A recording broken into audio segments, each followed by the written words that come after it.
Hello, everybody. This is Gerald Salenti, and it's Wednesday, November 12th, 2025.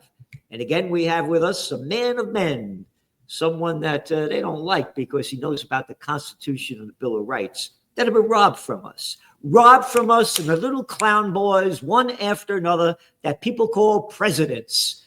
As I would call them, dictators, or, depending on who they are, dictators. Anyway, Judge, thanks for being here. It's a pleasure, Gerald, my dear friend. Thank you for having me on the show. You know, Judge, you come out with an article again, and I'm not, this isn't bullshit. It's the facts. They're robbing us time and time again of our civil liberties and what our founding fathers fought against. And that was dictators running the country that people used to call kings. What kings? As I said, if they were Italian, they'd call them a mafia, a crime syndicate. Anyway, and they had a thing called the Bill of Rights and the Declaration of Independence, and they've been stolen from us, the Constitution. And you have an article coming out tomorrow, and it says, can the president disrupt free speech? Well, the country's attention was drawn to the federal government shutdown, which actually made no difference to most people. President Donald Trump signed National Security Presidential Memorandum 7, NSPM-7, which purports to designate the ideology of Antifa as, quote, a domestic terrorist organization, and directs federal law enforcement to disrupt its gathering and those of its supporters. Key word is disrupt, Gerald. The president is unleashing federal law enforcement to disrupt lawful assemblages of people because he doesn't like what they say about him and about the government and about his opinions of things. So a couple of issues here. Federal law enforcement is unconstitutional. From the FBI to the DIA to the DHS to all these 3- and 4-letter maniacal authoritarian organizations, none of them is authorized by the Constitution. Second, the president cannot evaluate the content of speech and punish speech because he doesn't like it. If you read this executive order, which got no publicity, which was not signed on national television, but signed in private, very uncharacteristic for this president, since he loves to be seen signing executive orders. It basically says if you are anti-Christian, anti-capitalist, anti-American, we're going to suppress your speech. You have the right to be anti-Christian. You have the right to be anti-capitalist. You have the right to be anti-American. You have the right to articulate those views. It's none of the government's business. They have no authority whatsoever to interfere with it, but he has told federal law enforcement to disrupt it. That's where we stand. I don't know if this order has been followed. When it was secretly signed about a month ago, I don't know who got it, but it's there. You can look it up. And soon, somebody who wears a gun and a mask will be complying with it. You know, you said that about this no right to be to do this, to call anti-Christian. But how about you have no right to say anti-Semite either? That's okay. You can say anti-Semite, but you can't say anti-Christian. Yeah. You know, I mean, this is disgusting what's going on here. And what'd you say about the 4-letter words? About well, the 4-letter acronyms, it's actually most of them are 3, but a few are 4, that are the names of the federal organizations, FBI, DHS, DEA. There are about 250,000 federal cops. They don't wear uniforms, and lately many of them have been wearing masks. None of them is authorized by the Constitution. But these are the people, mainly FBI, directed by this executive order to disrupt gatherings that are anti-Christian, anti-capitalist, or anti-American. The government can't do that. The First Amendment guarantees you the right to think as you wish, to say what you think, to publish what you say, to associate with whomever you want. It's none of the government's business who you associate with, what speech you applaud at, what gathering you attend. But here's Donald Trump saying, if I don't like what they're saying and I don't want you listening to it, I'm going to have my troops disrupt it. The terror is a direct line from killing folks in boats on the high seas because someone in government thinks they might be about to commit a crime, and disrupting constitutionally protected speech in America because someone in government thinks the speech might produce violence. And you're right. Whatever happened to due process? That's where we are today.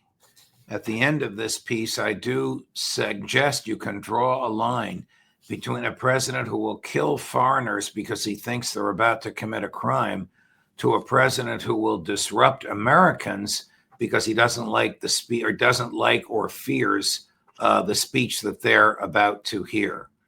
It's a baby step. It's a couple of baby steps. You let him get away with one thing, and it's not just him, it's any president. Obama killed people, as you know, and boasted about it in his autobiography.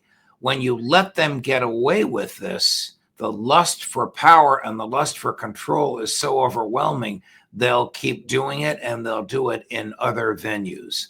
So the same Donald Trump that is killing unnamed, unknown people on the Caribbean, it's now up to 80 people dead. Even the British, who are nihilists themselves, have said, we don't want any part of this, and we're not going to provide you with any intelligence about what we know about what's going on in the Caribbean, because the British government has a legal opinion saying that these killings are war crimes. Whereupon the United States government issued an opinion. They won't let anybody read it, but they'll claim that it says to the troops, don't worry about it, you're not committing a crime, because many members of the military have been leery about killing innocent civilians, not armed, not engaged in violence on boats on the high seas. Like 1,500 miles away from us. And correct. I forgot about that. 1,500 miles away from us in a boat that can only go about 50 or 60 miles. Yeah, little motorboats. And again, this is a Trump quote. I think we're just going to kill people that are bringing drugs into our country. I think we're just going to kill people. I mean, this is insanity in front of everybody's eyes. But like you said, it's one after another. The Nobel Peace of Crap Prize winner that lied his way into office, Obama, that sold himself as a peace candidate.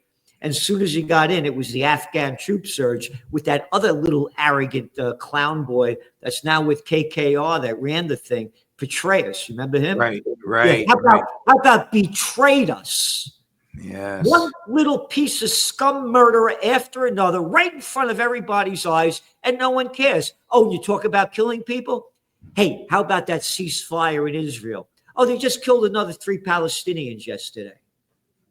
Gerald, the White House announced yesterday they're going to spend $500 million building an American military base at the Israeli Gaza border. So now the unthinkable will happen. U.S. troops in Gaza. Yeah. Gee, I wonder whose side they'll be on. Yeah. To steal the land. And again, out of the mouth of his son-in-law, Jared Kushner, back in March of 2024, that's, quote, very valuable waterfront property. Yes. And now Israel controls some 58% of Gaza. They call it a yellow line. And if you go near that yellow line, Jack, you're dead. They're killing people. Yes. So you're talking about going every bullet in the brain of every innocent Palestinian has been paid for by money borrowed in the name of the American taxpayer. Yep. And by the way, we have to stop calling these taxes. It's thievery. They misspelt it. They're stealing our money. I'm paying ridiculous $19,000 for fucking school tax on average in my buildings here. $19,000. Taxes? No. You're stealing my money to give it to stupid people to teach stupid crap. And again, and then that's only how about the property taxes? Again, Wait, the 19,000 is on top of the property tax? I know your buildings. You're being paid. You're being assessed a property tax and a $19,000 school tax. yes, Wow, $19,000. that's so they can try and turn a pig's ear into a silk purse, and they won't succeed. Again, bureaucrats, they misspell it. They're bureaucrats.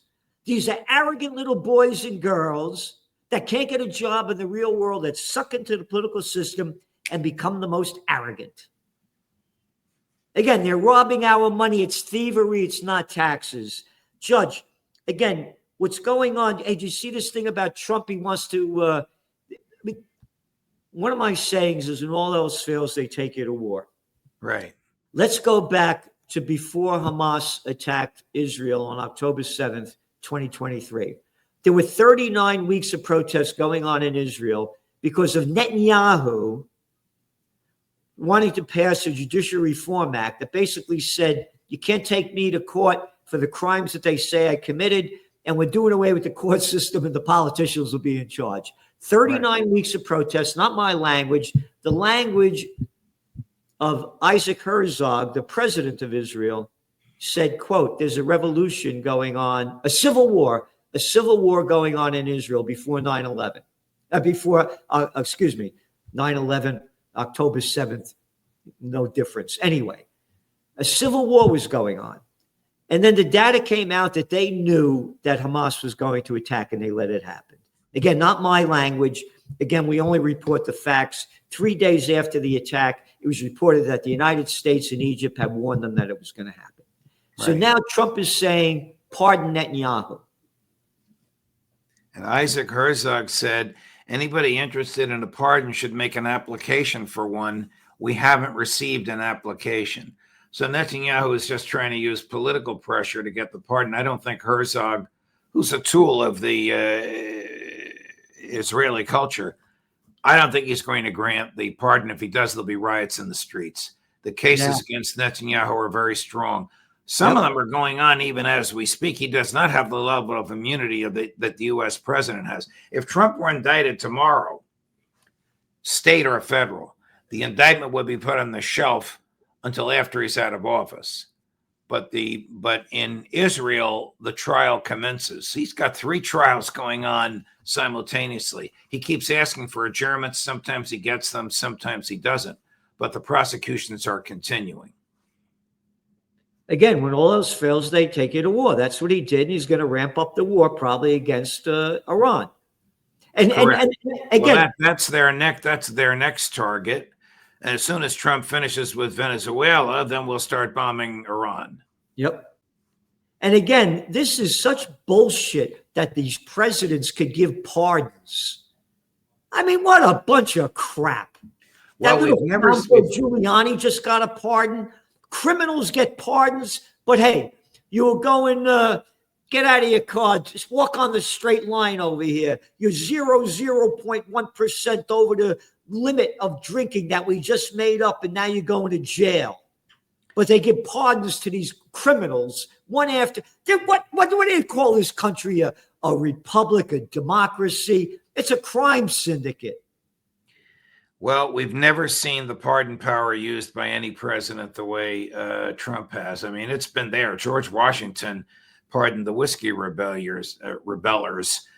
So it's in the Constitution, but we've never seen it abused the way Trump has. The people that he just pardoned were never charged with any federal crimes. So the pardon is just sort of a public relations stunt. And Giuliani, for all of his failures, is not in danger of being charged with any federal crimes, because whatever he did more than 5 years ago, which is the statute of limitations. So this was just a political stunt by Trump. There's about 60 or 70 people in that group, many of whom you and I and the people watching us now have never heard of, but they all have pardons to put up on their walls, even though they were never charged with anything. So there was nothing to pardon. It's so sad what's happened. And it's just getting worse. Judge, who do you have coming up on your shows? I just had Phil Giraldi, Oh. so that's posted and you can watch him. And he always asks for you before we start taping the show. Another friend of yours and mine, Dan McAdams from the Ron Paul Institute, Aaron Mate, and the great man himself from St. Petersburg, Russia, Scott Ritter. Wow, he's in St. Petersburg. Yes, wow. He is. Wow, lucky him. Yeah, I was just on Crosstalk with Daniel McAdams on RT, and he did a great job. He put out information that most people never heard of. Now he does. What were you talking about with him? Well, we were talking about